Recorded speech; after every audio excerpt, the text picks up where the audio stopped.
start, man. Nobody calls Han Solo a bitch. Bring him on. I prefer a straight fight to all this sneaking around. I don't know where you get your delusions, laser brain. Oh, come on, bro. It's the wars. Well, it's Halloween time, which means it's time for us to dust off our copies of Death Troopers. This is The Wars and More. I'm Joe. Of course, with me is my good buddy Doug. Hey, Doug, how you doing this week? Doing pretty good, Joe. How are you doing? I'm doing all right, Death Troopers? Yeah, what do you say? No. Okay. It's funny, too, because I said dust off our copies. I don't think I own a copy. I think it's, I think I have an audiobook for that as well. Yeah. Well, I think I had a physical copy of that at one time, but yeah, no longer. Right. No longer. I mean, I'm pretty sure I put that in a donation bin at some point. Nice. Yeah. You know, just to share the magic with someone else. Of course, yes. Yeah. I do have, like, you know, my original copies of, you know, things like, you know, the Heir to the Empire and right, know, that trilogy and stuff. You know, it's like, okay, I'm going to save these for my, you know, after the apocalypse reading. So, you know, these are good enough for that. But, you know, other things, it's like, just, you know, audiobook somewhere. Yeah, good. After the apocalypse reading. It might be a good idea to put those in a safe now. Yeah, right. You know, after, you know, we have no electricity anymore and, you know, reading by candlelight. Right. Star Wars. This was a great thing. Yeah. Remember when we had TV? Right. Got to preserve the magic somehow. Ooh. Death Troopers ain't the way to do that. No, exactly. At least they didn't say cap every other word. Right. I don't know if I can forgive Hunter for this. I know. We are still on this Fate of the Jedi journey, and yeah, wow. But hey, oh bad.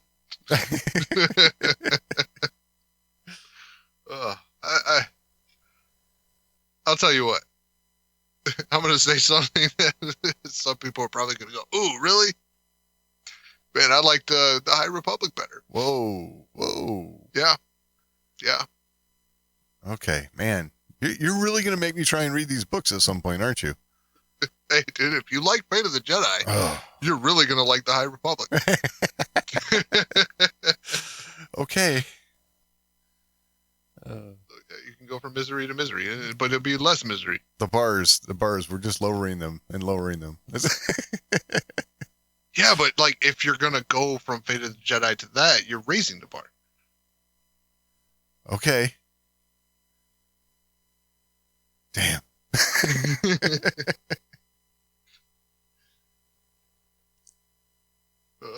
I mean, it's like doing a limbo, right? You get to the one where you can't quite make it, right? And then you get to the one where you just barely make it. Yeah, that's what we're doing here. Yeah. Hanging on by a thread. Yeah. Yep. Gotcha. Yep. Oh, where do we want to start here? Oh, I don't know. There's so much. Oh, here we go. We were talking about some Star Wars games getting revitalized, right? Yes. The Switch pack last week. Yep, absolutely. 7 and then games, this right? week, yeah. Huh? 7 games or something, right? 7 games. Yeah. 7 games. And this week we get hit with another remaster. Star Wars Dark Forces. Yeah. This is a game I forgot about. This, you know, I never forgot about it, but I shouldn't say never forgot about it. When it comes to like first person shooters, this is probably the first one I ever played and was like, you know, ooh, this is awesome. It was on on PC, you know, clearly. But Yep, it was on PC on a 3.5-inch floppy drive. Yep. I think I had it on CD, but Yeah, I think it was CD for me too. But yeah, I played 95, this it was- game. Yeah, Wasn't quite the. It was like a better Doom or Wolfenstein, right? right. Yes, exactly. Because it's the same style of gameplay, but the graphics are marginally better. Right. Back then, it was way better. Yes. Whoa, they're really ramping it up. Exactly.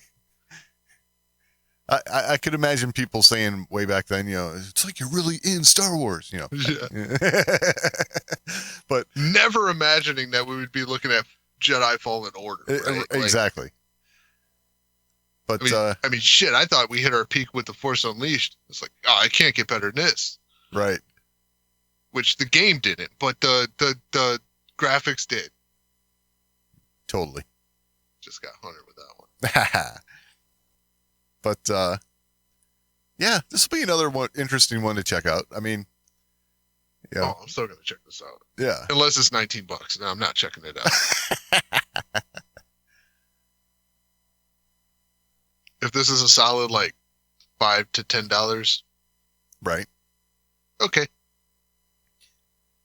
Yeah, I think it's worth every bit of that. I mean, Yeah. Gets above that. yeah. I bet I can find it for a Raspberry Pi. Probably could. Now that'd be the original version. They cleaned That's it fine. up here. That's fine. I saw the cuts to the remaster. Right. Yeah, okay. Yeah. Seeing this article though, it did make me nostalgic for this game a little bit. I was like, ooh, yeah, might have to revisit this. This is. It's funny. I saw the trailer and I was like, oh, I forgot about Dark Forces. Yeah. But I mean, I was 11, so. True. Yeah. I was 11 playing this on my grandpa's computer. Yeah, this is one of those things that I did for fun back when I had no money to do anything. So it was. Well, I mean, same. I was 11. Yeah, I know, but okay. I was married and I was in a house, but I had no money for anything. So it was Right. Just when you're first getting started, out Right. on your own, it was like, Doing good, though. You had a computer. yeah. We broke the bank to do that. So Oh, yeah, should be fun. yeah. I'm excited. It would be fun. I mean, it's coming out in February, right? Yeah. So, yeah, February 28th. And it says exactly 29 years after its first release. Yeah. So, wait. It wasn't even 11. I would have been 10 in a couple months. Wow. Sweet.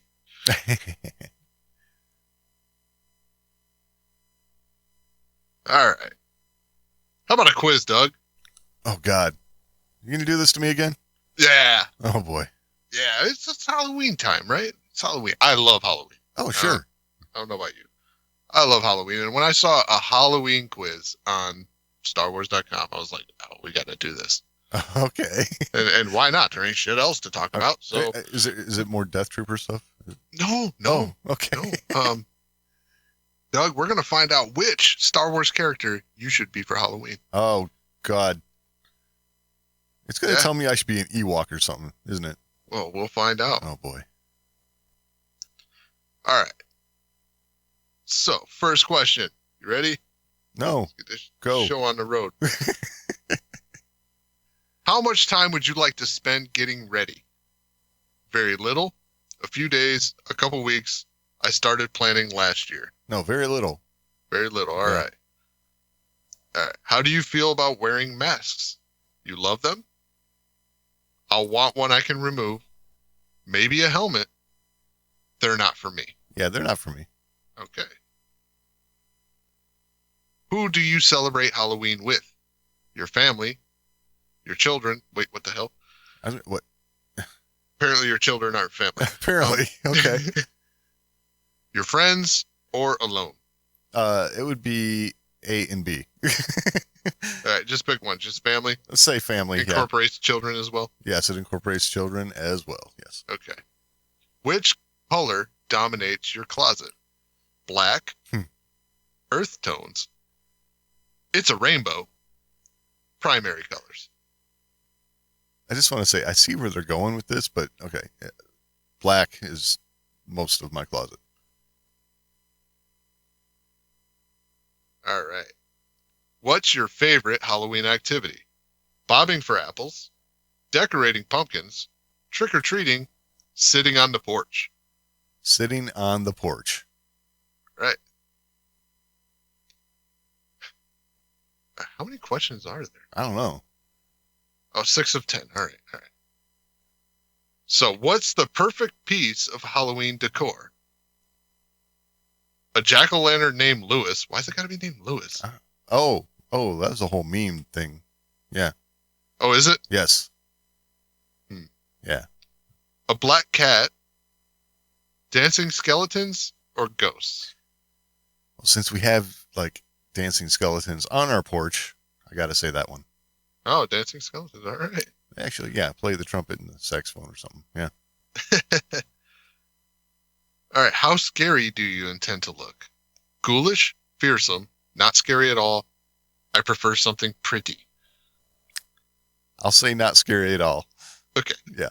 Sure you don't want pretty? I'm certain. Okay. Just making sure. You can't be too careful. Right.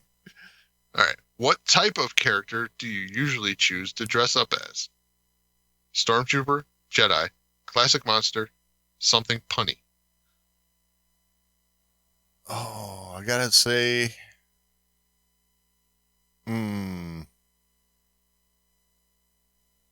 wow.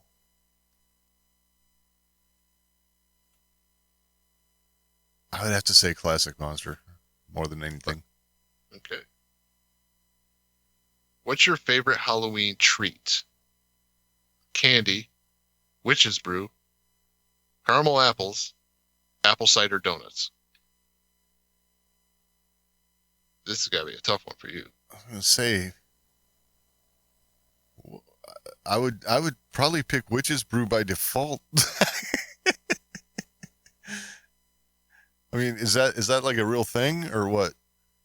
The only witch's brew I know of is made by St. Julian Winery. Okay, I'll take it. All right. What are you giving out at your house? Candy, apples, toothbrushes, or books? Candy. What is wrong with people? I don't know. You give candy. Kids want candy on Halloween. You give candy. Yeah. I mean, look, it's one day a year. Let the kids have some fun. Get some candy, rot their teeth out a little bit. You're not paying the dentist bill. And like, I do value my front yard. I mean, just saying. Right. Oh, man. You ready for your answer? Oh, God. What is it? You should dress up as Grogu. Oh, that's amazing. Lo would love that. But yeah, I'm not doing that. It says here you prefer to have your Halloween fun with friends. You said family, which is weird. Yes. Which makes dressing as Grogu the perfect addition to any Mandalorian costume clan. Your favorite Mando may even agree to shuttle you around all night in a satchel or prom, if you're lucky. Or maybe IG-12 is around here somewhere. Wow. Somehow I don't think that would work for me. No, I'm actually shocked at this answer. Yeah. Given your answers. Right. Swing and a miss. Yeah. It's kind of how these quizzes go for me. Yeah, I mean, you did get Luke Skywalker on the one, which made total sense. But... Right. Well, yeah. Kind of crazy. All right. I'd be the goofiest looking Grogu ever, that's for sure. Where are we at here? All right.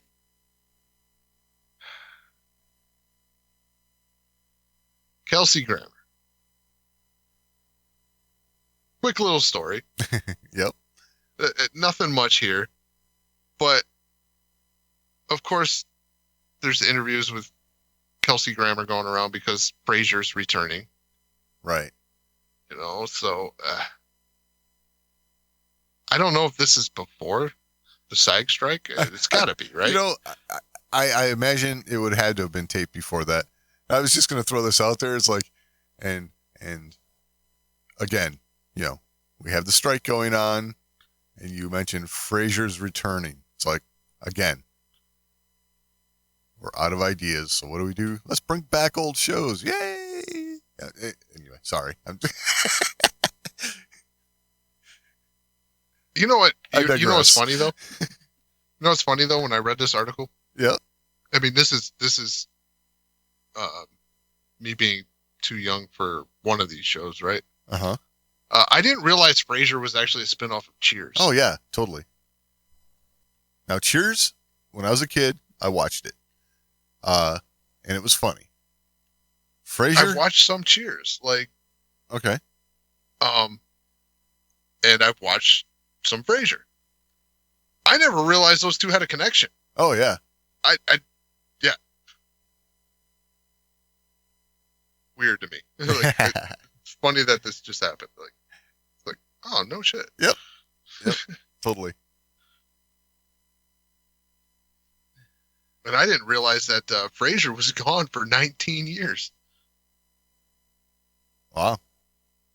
So, but of course, apparently everybody in 1977, or 1975, Audition. Yes. talked to George Lucas. Right. Like, literally everybody. Exactly. He had a funny little anecdote about like how he got kicked out of the school, right? Uh-huh. And got sent to an agent. The agent's like, oh, there's some guy about just at this address. It's making some space movie. Here you go. Right. So he goes down, has the interview. Essentially, he's there talking about playing Han Solo. Yeah. Could you imagine? No. Exactly. Not even a little bit. Don't get me wrong. I like Kelsey Grammer. Yeah, so do I. I mean, Down Periscope is one of the funniest movies. Oh, God, yes. And he had his moments with some of the stuff with Frasier that I've seen. Like, I like Kelsey Grammer. I like his comedy. Right. I'll even venture to say he could have done some of the Han Solo stuff and been funny at it. Sure. But it would have been completely different. Yeah. But yeah, he says he interviewed with George Lucas himself, didn't realize it, Right. Goes and leaves the interview, never gets a call back. A couple years later, he goes and sees the movie and sees the big ship and the engines and all this stuff, and the film is going on. He's like, wait a second. Realizes this is the one that he talked to George Lucas about. Right. And I like the way he put it, though. He says, I either dodged a bullet or I missed a great opportunity. Yep. So I guess that's a good way to look at it. It is a good way to look at it. Because just thinking you missed a big opportunity because Star Wars was so big. Right. Or that you dodged a bullet because either one, you end up getting typecasted after that. Yeah, there's that. Harrison Ford was able to break that, but or you changed the whole dynamic of it. Exactly. So, yeah, I thought that was a fun little anecdote. Like, it's just neat little tale. Yeah, it's funny, but you are correct in saying it seems like everybody and their brother and their cousin auditioned for that movie. Or at least at an interview, because, I mean, this one didn't really sound like an audition per se. True. It didn't seem like he went in there and read or anything like that. It seemed like he was just interviewed for a role. Right. And just never went beyond the interview to a, proper audition. Yeah. But yeah, it seems like everybody who was around at the time auditioned for this film in some way, shape, or form. Yeah, totally. Which is wild to think about because it almost seems like George Lucas kind of stumbled on his actors and stuff. Like, sometimes looking back, it looks like all the pieces kind of fell into place for him. Right. Now it's seeming like, no, he just made good picks. Yeah, I mean, the casting, it was clearly well done. So he was probably putting a lot more work into it than we realize. Yeah. But you look at Harrison Ford at the time, relatively unknown. Right. Not unknown because of American Graffiti and stuff like that. Right. But relatively unknown. Kelsey Grammer would have been an unknown at this time. Oh, sure. Totally. Mark Hamill. Carrie Fisher's kind of known because of her mom, but not again, really done. You're taking a chance there because Yeah. Just because you have famous parents doesn't mean you're necessarily going to be up to the task. So. Right. So yeah, it was like I said. Don't want to keep saying the same thing, but it was a fun story. Yeah. It was one that I actually enjoyed listening to him tell. It wasn't your standard like, oh yeah, I went over there and they shot me down and blah blah blah. No, he actually had fun with telling the tale. Right. So, all right. This one was odd. Very, very odd. Okay. So the original writer of Lando, right? Yeah. Apparently still hasn't heard about being replaced. So, Mum's still from Disney. Right. I mean, apparently word's out, but, Disney hasn't said anything. It's funny because I read the article and he even says it was the first time he had any official confirmation, and I'm looking at it, I'm like, Lucasfilm still hasn't seemed to announce it, so I don't think you have official confirmation yet. So they might still think you're working on this. You would think if there's work being done on this, clearly up until the strike, let's take that out of the equation. But you would think there would be some communication back and forth about it. You know what I mean? Normally. Yeah. Based on what I've seen, not so sure. Right. I mean, the communication thing clearly did not happen between the sequel trilogy, so. Right. That's what I'm saying. Yeah. Maybe that's just how they operate now. It seemed like the communication stopped with okay, we're going to end The Force Awakens here. Oh, cool. We'll start The Last Jedi right there. Yeah. That's it. Uh-huh.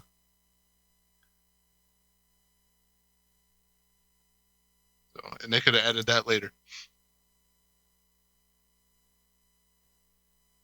Oh, that's what he did. I did all this stuff. We'll add this and it makes sense. Right.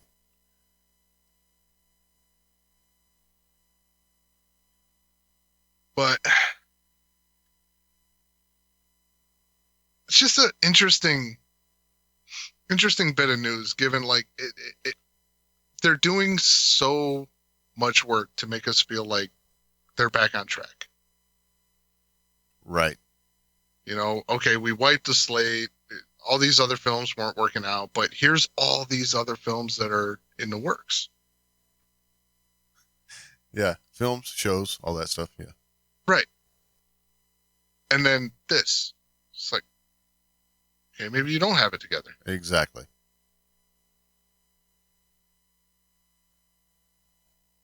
So, I mean, it kind of works right into this Sean Levy story, right? Yeah. Because this is like the complete opposite side of the spectrum. Yeah, I mean, so uh you're right. It kind of seems the opposite. Eh, I it's funny. Uh, you know, seems to like not be able to talk about a lot, but because there's the strike going on and stuff. But Right. uh, as far as when he's asked about what's going on with Stranger Things and things of that nature, but so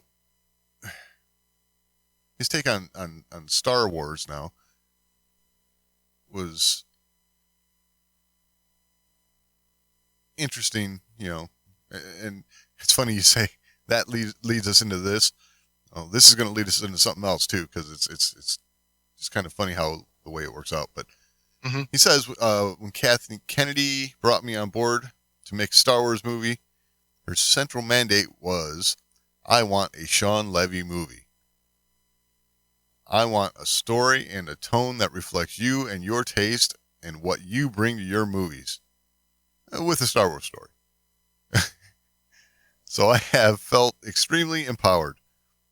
We are in early days, unfortunately, because the development process was abruptly paused due to the strike. But I feel very empowered to trust my instincts in the development of this story and movie. So what I grabbed out of that was that, when it comes to making Star Wars, the mandate he calls it a mandate, right? Yeah, mandate from Kathy Kennedy was she wants a Sean Levy movie in Star Wars.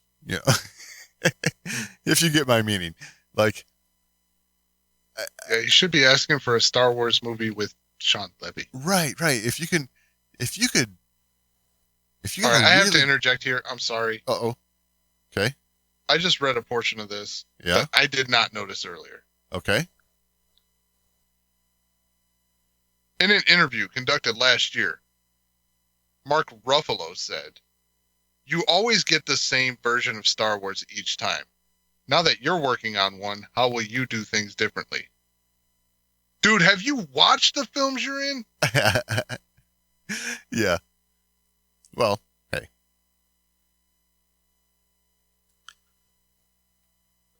Holy crap. Yeah. What, you think you're doing Shakespeare? What the hell? Probably. All right. Continue.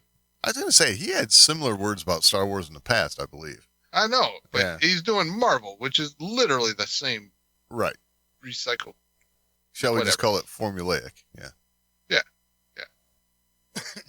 But they wrote your stuff on panels with pictures, dude. Exactly. Yeah.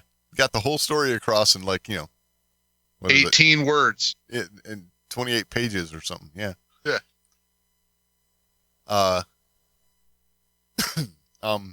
Let's see. Yeah. Oh, it's the part that got me was Kathy Kennedy wanting this Sean Levy movie, but we're going to put it in the Star Wars universe. It seems to be a theme, right? It's kind of the same thing now. And I'm not saying it was bad. Okay. But the whole, Andor, Tony Gilroy made such a point of saying this could be a story anywhere, this just so happens to be in the Star Wars universe. And he's right. And it's a good story, but it's like, okay, but I think we're losing sight of the Star Wars part of it. You know what I'm saying? It's almost like they're trying to disconnect it from being Star Wars. Right, but I feel like he did that in reverse from what Kathleen Kennedy's asking for here. What do you mean in reverse? I feel like he started in Star Wars. Like his basis was in Star Wars. Right. And then he sought out to disconnect it. And not really disconnect it, but make it feel like it could stand on its own. Yeah. I don't feel like the basis for it was like, okay, I'm making another movie and I want it to fit into the Star Wars universe. Right. I think it went the other way. Its basis was in Star Wars. Yeah, its origin anyway, for sure. Right. Like it that was the starting point. Okay, I'm making a Star Wars movie. Now, I want this to resonate with people outside of the Star Wars circle, so I want to make it a story that would stand on its own as well. I think that's the difference here in that conversation. Right. Because Andor always felt anchored in the Star Wars universe to me. But it didn't beat you over the head with Star Wars stuff. You know what I mean? Yeah. Every time you went to Coruscant, it certainly felt like Star Wars to me. The stuff that was not on Coruscant, or, when they're doing all the training for this mission they're on, all the setting up for that felt like it could have been from anything to me. Right. But like they always had a strategically placed trooper. Yeah. Something like that. But what I'm saying about that is that, like, taking that one element out, a visual element, it could be anywhere, and it's, I don't know, to make something quote unquote Star Wars to me doesn't mean, you have a trooper standing there, necessarily, or you see the uniforms, or you see a blaster, or whatever, speeder bike. It's got the quote unquote Star Wars elements to it, Now, I understand Andor is a different type of story. I get it, even through Rogue One, it's a different type of story. But I just get this feeling, that a lot of this stuff, and I got a feeling we're going to see more of this moving forward, where what of Star Wars is going to be altered as time goes on. That's where I think they're trying to lead things. So, right. Which, since we segued before, might as well segue now, huh? Yeah, sure. So, there's this other story with Matthew Vaughn, and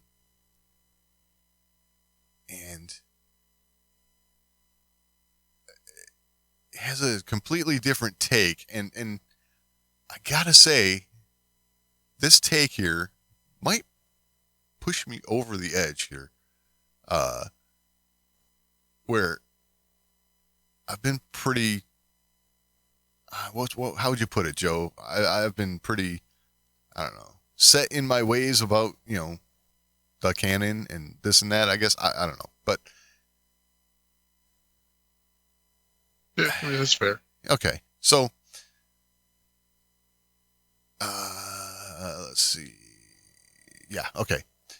So, for Vaughn, the Star Wars franchise is one that has gone in the wrong direction.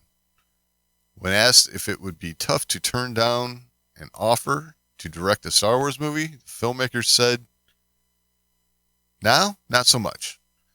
For me, doing a Star Wars movie is to play with the characters I love. If they said to me they'd reboot the Star Wars and actually have Luke Skywalker, Solo, and Vader, and do your version of it, everyone would say, you're an idiot to try, but that would excite me." And I was like, okay. Not sure. At that point, I'm reading this, I'm like, I'm not so sure rebooting is what we need, but, let's see. He goes on, Star Wars is the Skywalker family, and that's where I think they've gone wrong. They forgot. They've done brilliantly in TV, but it needs an epic new film. That's what I would do, i.e. reboot Luke. Everyone is going to go batshit crazy, but let's bring it on. If you want a new generation, make the movie for them. The old generation, hopefully you make it well enough that they'll enjoy it.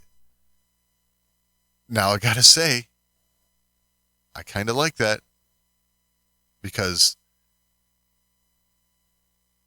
when he's talking about, reboot Luke, it's like, okay, he's actually championing your idea, right? Where you have a mantra for when actors can't play their characters. Recast, recast, recast. Yes. And I think that's where what he's talking about here, right? And as you and I were kind of like bringing up stuff to talk about, I said, I like how you walked right into it, because I was going to say that I think he's half right. okay, I don't think we need a reboot. okay, I think they've taken Star Wars fan nostalgia too literally. And I think there are a lot of Star Wars fans that take their Star Wars nostalgia too seriously, and I think that they just need that nudge out of their comfort zone. okay, Tell a story of Luke right after Return of the Jedi with a new actor. sure, Just do it. yeah. If you do it and you do it well and the story's good and you got all the other Star Wars beats, yes, it'll do just fine. yeah, totally. You don't have to have Mark Hamill every time you do Luke Skywalker. You don't have to use Mark Hamill and another actor and do a bunch of deep fake crap to make him look exactly like the original one.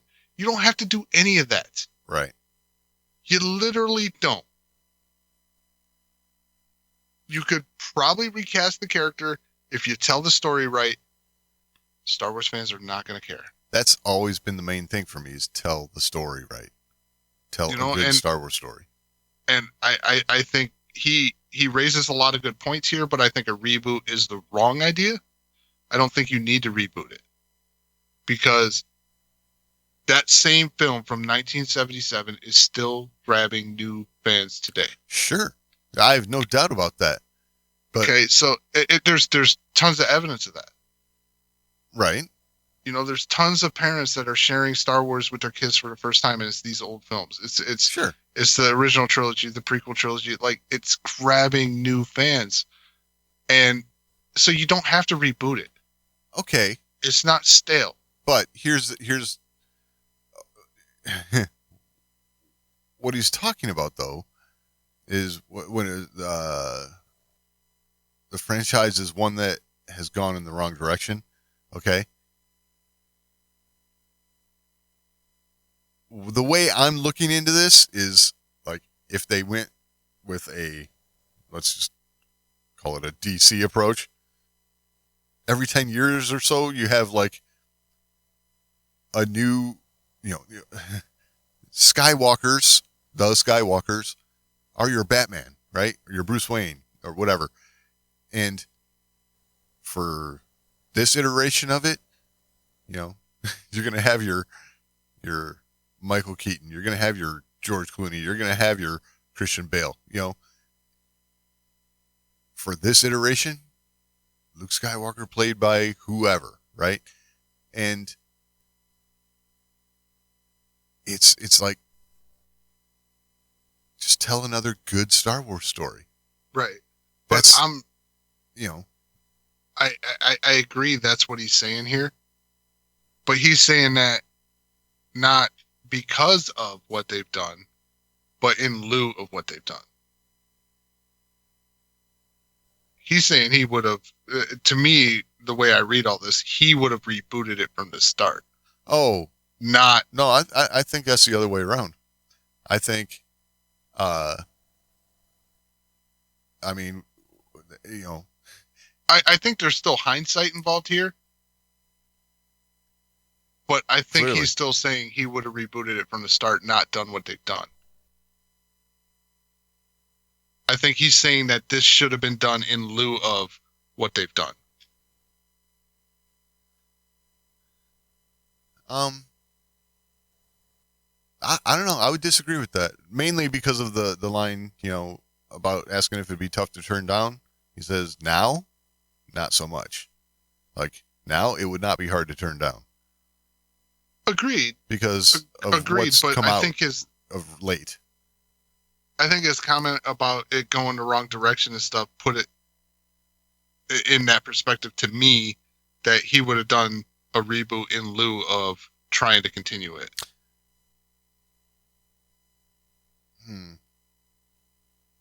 Because you can do a reboot, grab that new generation, take it on into the future, and hopefully you have the old Star Wars fans that like it enough. I don't know. I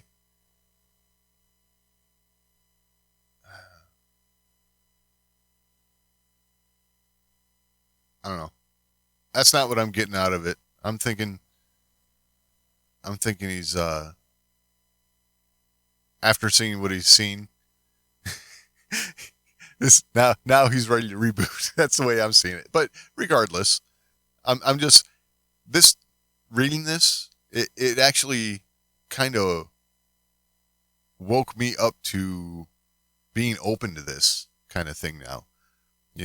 I mean, and I had a lot of things influence my thoughts on this. I mean, well, I would say I would point to this comment, right?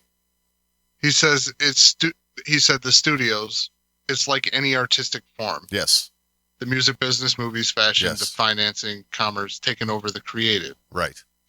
That always means eventually for short-term gains you do well, but long-term you kill everything.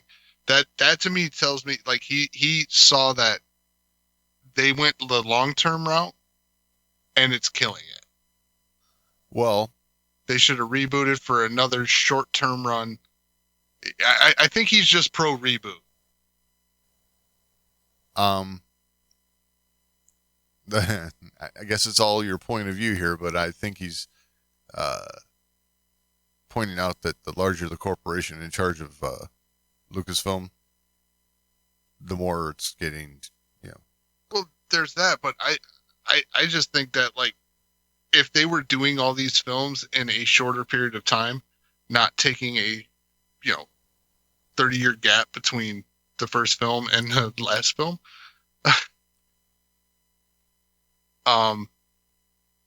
I think that's what he's talking about. Like long term, you're killing it because you're taking 30 years to tell the story. I think he would have been pro reboot. Like I said, it's just my take. Sure. But I think he's saying if you play that long game, that really long game that they tried to play here, you're going to kill it. Because it's hard to try and go back and reconnect that stuff. And he's not wrong. I mean, look at all the other stories out there that they tried to continue later. Very rarely does it work out and everybody goes, oh, wow, that was really great. So there's some merit to what he's saying there. Sure. Now, I will say a lot of that, I think you have the bleeding of the business side of things with the creativity side of things that he's talking about, that it's it's the corporate killing the creative, it's that he's really getting at. Yeah. And I think that comes from the time. The time it takes to get there, the suits get involved for too long. Sure. And yeah, I mean, I think that still validates what I'm saying there. Like I said, just me. Right. That's why I guess what I when I say recast and do this, like adjacent story, something like that. I mean, I guess I'm kind of even advocating for a soft reboot. Called a Okay. soft reboot because you don't just extinguish everything, but you're reestablishing all those characters again, Yeah. and you're telling a new story. Yeah. The other story's not gone, but you don't beat on that prior story either.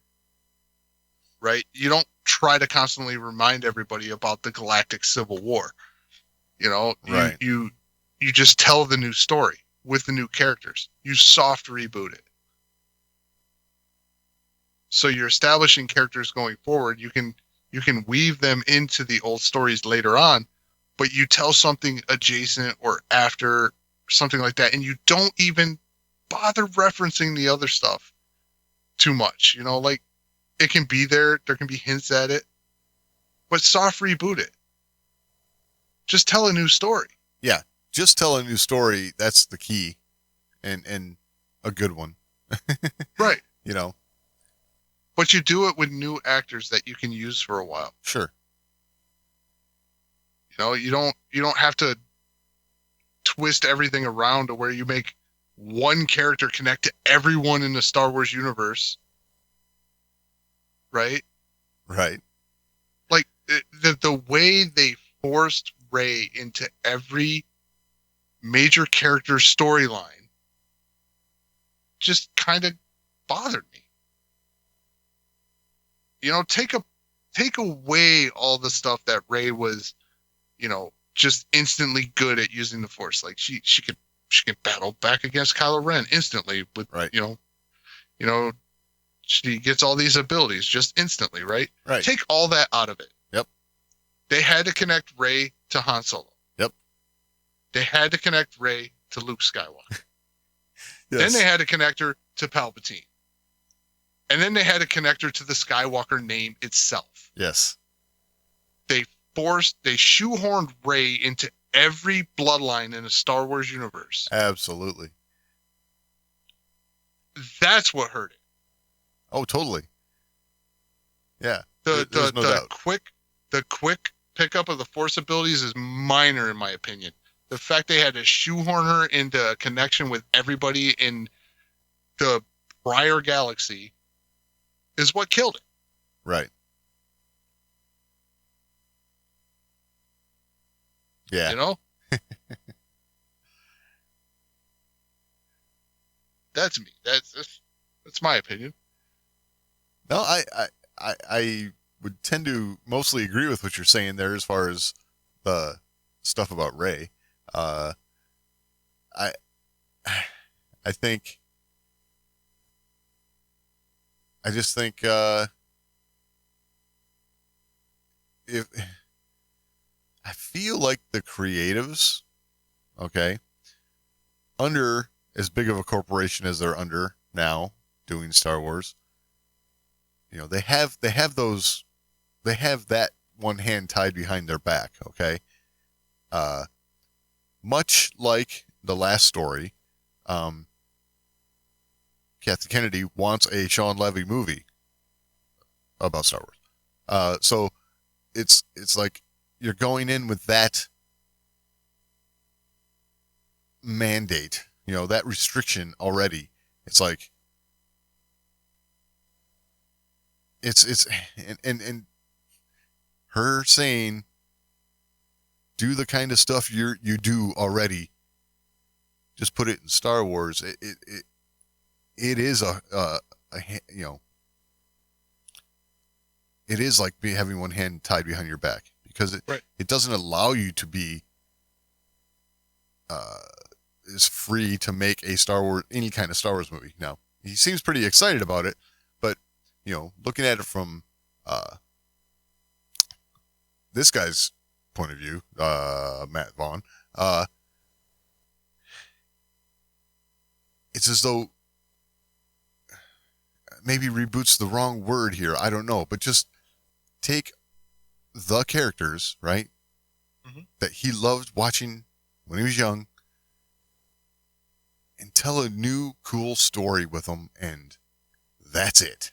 You know, without all the baggage of, okay, here's what you can and can't do. Here's who your characters can and cannot interact with. Here's, let's put all the restrictions on first.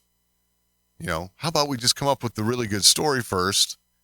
And then if there's anything that's like too much, then we can address it then. Like if there's, well, that can't work because of this, or that, okay, fine. Maybe we will find a workaround. But if the story's good enough, come on. Right.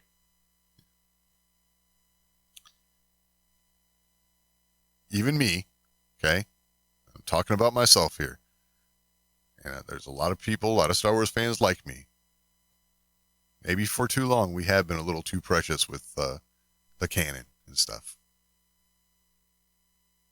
Maybe that's keeping us from getting some really good Star Wars content.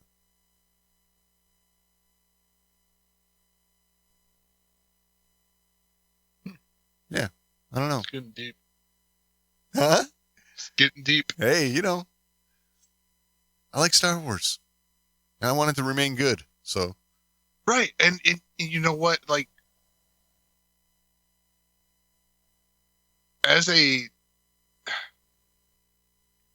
I look at The Force Awakens, right?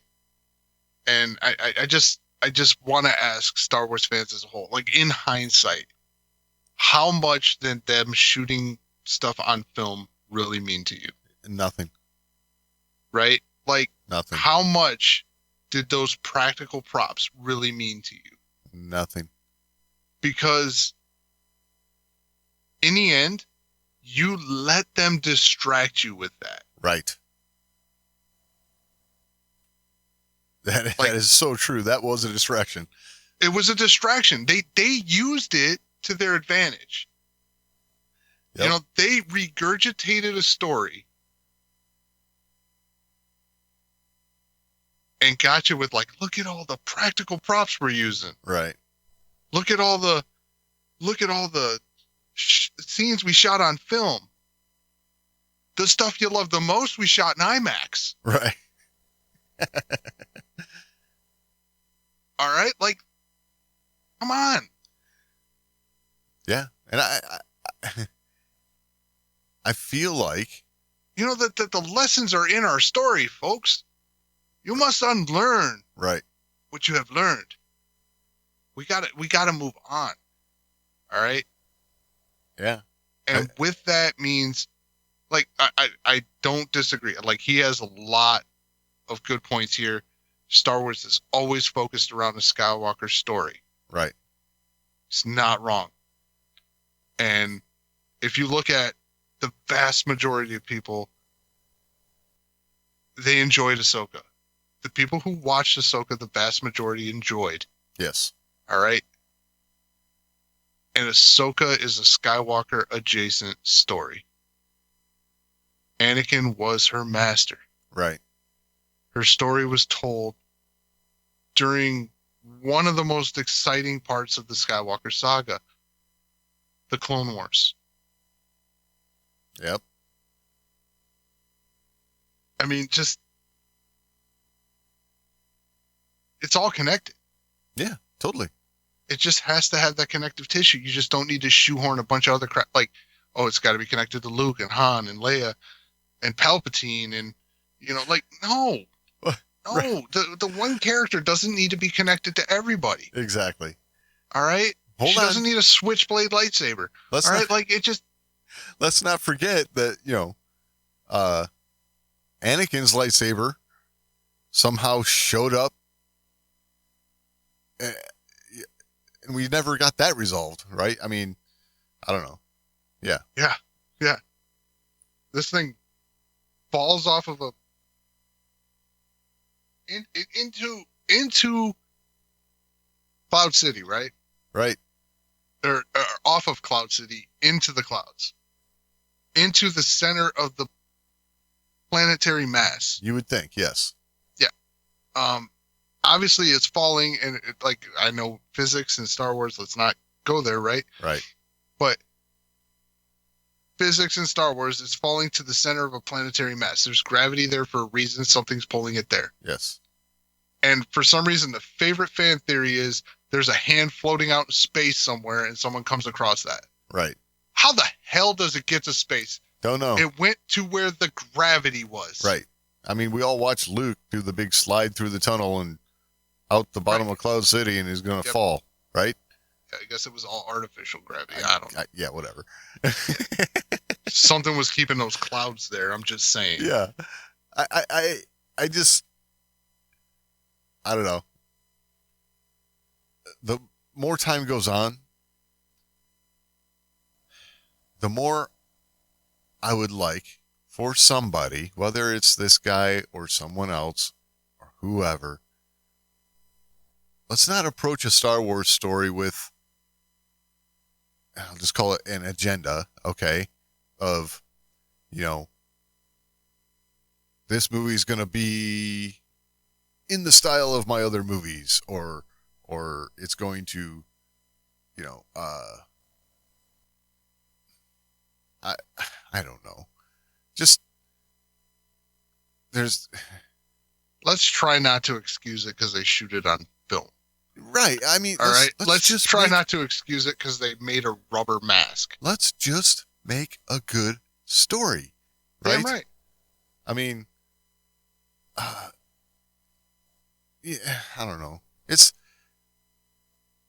something. And go ahead. Let's remember, because we were guilty of this for a while. All right. Let's remember too that when it's truly not a good story, it's okay to say it. Yeah, that's true. Okay? It's okay to say it without acting like you're some sort of crazy fanboy. Well, you can say you didn't like something. It's okay. Yes. And, we fooled ourselves for too long with the sequel trilogy. Yeah, you could say fooled ourselves or I did not want to believe it. You know what I'm saying? And it's not because let's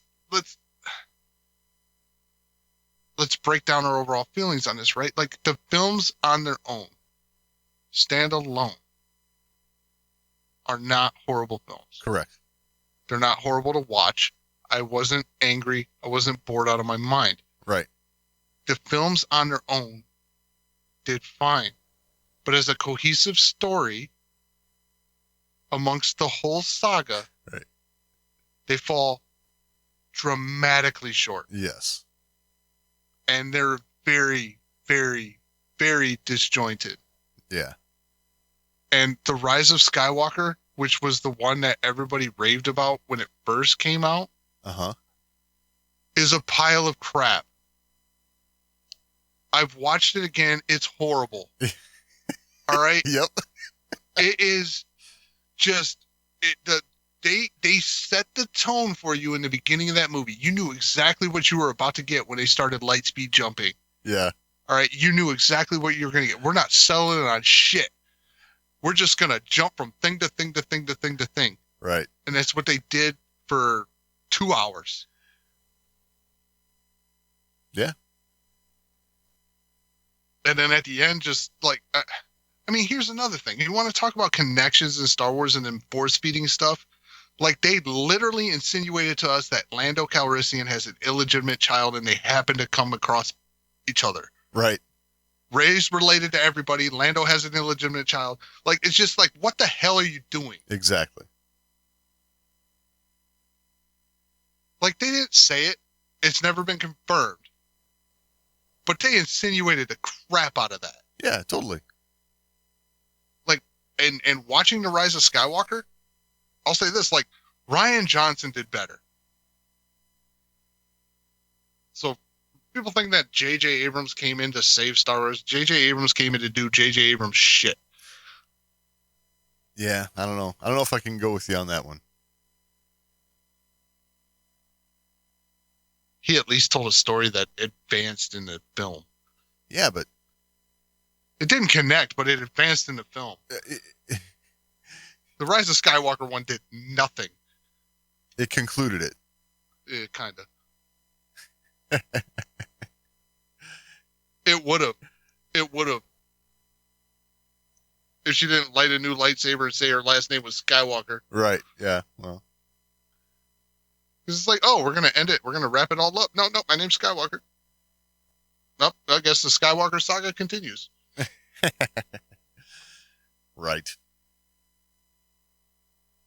Had to put that one little just last in there. Well, it's actually convenient this time. I just watched it recently, so. Gotcha. Nice. And I'll tell you what. It is my least favorite of the three. Wow. Okay. The Last Jedi at least had its moments. You know, that might be worth me doing.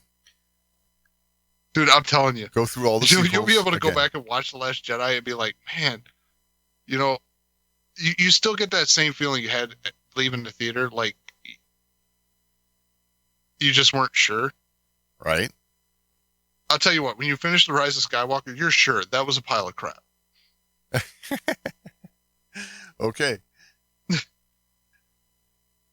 I'll have to do that. I'll have to see. Yeah, there's See how no I doubt feel. with that one. The Rian Johnson one, the only thing that makes me mad is the whole Luke Skywalker stuff. That's the only thing? In all honesty, yeah, it's the only thing that makes me really, really mad. Wow. Okay. The rest of it is like, it could work. It could have worked. Could have worked. Could have worked. Yeah. It takes the Rise of Skywalker to drive that shit into the ground. I don't know, man. It really does. Like, it's just the Luke Skywalker stuff that makes me really mad. Like, everything else is kind of like, meh. It's weak, but meh. It's not until all this stuff gets reversed in the next film that you're like, oh, wow, what the hell? Like, yeah, it as a trilogy is a compilation of mistakes.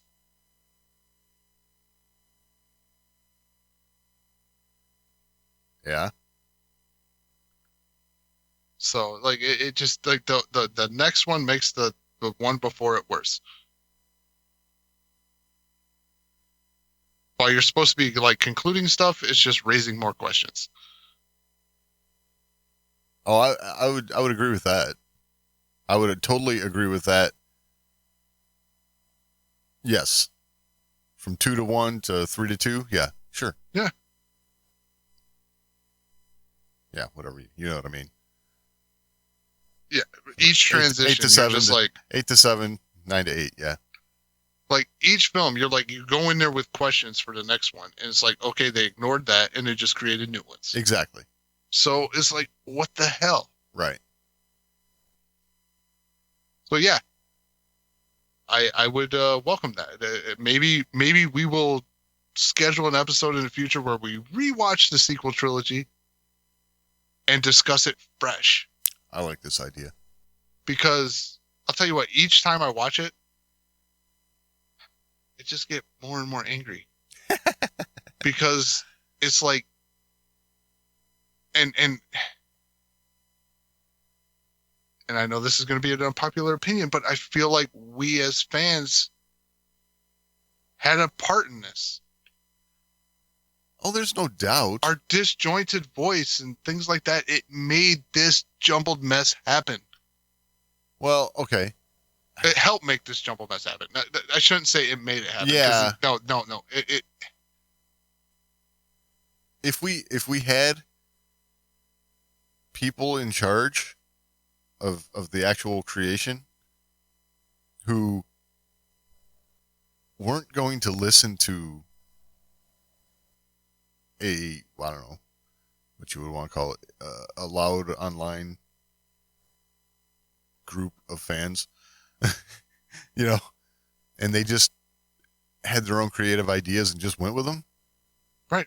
Maybe that'd be better, you know? Yeah, I mean, it's just, you know, it's like you watch Kylo Ren be, and you doing the quote finger thing right now, redeemed. And you're like, Right. how? He killed his father. Right. Like, dude. Yeah. I mean, Anakin did some stuff, Killed his wife. but like not directly. Yeah, I know. Killed younglings, you know. Right. But Killed a lot of people patricide after wasn't that. in there. Right, right. No, I get it. I get what you're saying. I think things like the whole, you know, Anakin did a lot of bad stuff as Darth Vader and was redeemed in the end. Therefore, we can do that with Kylo Ren, take something away from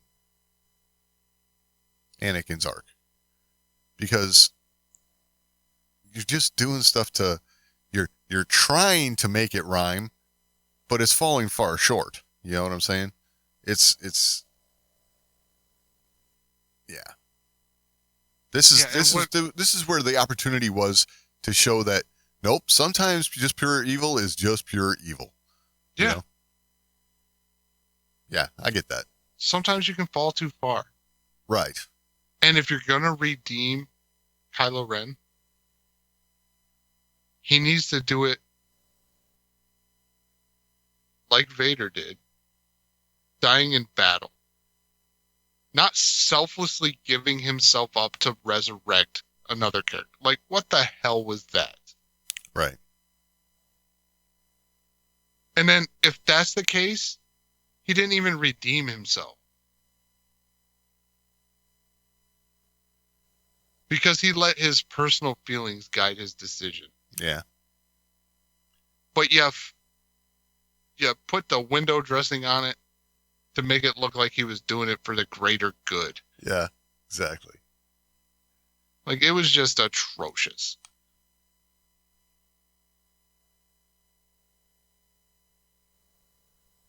And the worst part is you watch these films and you're watching all this stuff happen and you're like, wow, they had all these things that they were heading towards and abandoned. Right. And the thing they were heading towards would have been the right decision. Yeah, totally. So it's just, like I said, and then think back. When you're watching these films, think back to social media at the time, to the news at the time, what the fans are griping about, what's going on with this. Right. And put that into your thought process. Sure. This vocal fandom thing, it had an influence. Oh, totally. I mean, once Rey and Kylo touched hands through Force FaceTime, they had to end up like having a kiss in the next movie. Like, it had to happen. I mean, it's just, had to happen. Yeah. We're making Star Wars Twilight. I think the way things, you know, those two characters, the way they left each other in Ryan's movie was a good spot. And they could have developed separate from each other. Okay. I would advise everyone, if you want a totally unhealthy relationship in Star Wars, you go read Dark Disciple. Right. That's that relationship done well. Yes, exactly. Okay. That's what a they good did point. in these films was garbage. Yes. And not just, I won't say it's garbage because it's just a bad story. The execution was bad. Right. Go read Dark Disciple. Yes. This is that relationship that you were pining for done right. Yep, it's a good book. Just saying. All right, Joe. I think we should tell the people our plans. All right. So, we have been horrible over the years. Yes. at executing our original mission statement, which was we were going to be the wars, right? Star Wars, right? Right. Yes. It's our main focus. Right. And more. Yeah. We were going to do other things as well. I've been asked many times, where is the more? Yeah. Way too much, actually. Yes. and you know what? We just got sidetracked in all the things that were going on. Right. And then in the times where we had the downtime from the things going on, we couldn't redirect our energies very well. Right. We grasped at trying to stick to Star Wars because we didn't want to miss anything. Right. For some reason. But we're trying to make a plan for the future and actually make good on our original goals. Yes. So starting with next week's episode, and we're even going to do a soft reboot on this. Like what I did there? Yeah. A soft reboot on the Wars and More. Because starting next week, we are going to start covering, it's 8 episodes for 8 weeks. The second half of the show each week is going to be centered on Mark Hamill's new show, The Fall of the House of Usher. Yes. So we still got a little Star Wars tie in there. Yep. Mark Hamill. Soft reboot. Right, exactly. Looks interesting. Yes. And not only does it look interesting, but it looks like a departure from the Star Wars type content. So Yes. It's going to give us that real jump towards the more. Yes. So if that's the kind of thing you're in, like, want to check out a new show, join us in this journey starting next week. The Fall of the House of Usher. Definitely gonna try and make this happen, see how it goes, So let us know. And don't worry, we'll promise you, if it sucks, we'll bail. Right, exactly. But we can also promise you, if that happens, we will find something else to start making this a thing. Yes, absolutely.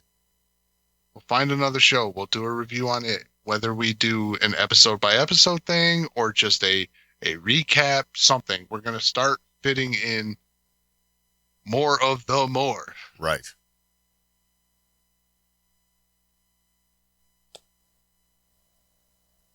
So I think that covers it good. I think so. All right. So yes, head on over to Netflix. Start watching The Fall of the House of Usher. If you catch it before we do, let us know. If it's bad, just say, hey, I just might not want to do this. Yeah, stop now. Stop now. But if not, that's what we'll be doing for the next 8 weeks.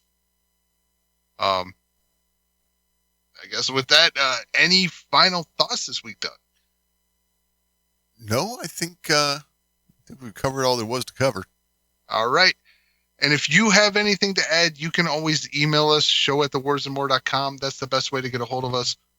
We're also on social media, @thewarsandmore on X, facebook.com/thewarsandmore. You can find all that and all the ways to find the show over at thewarsandmore.com. And we will talk next week.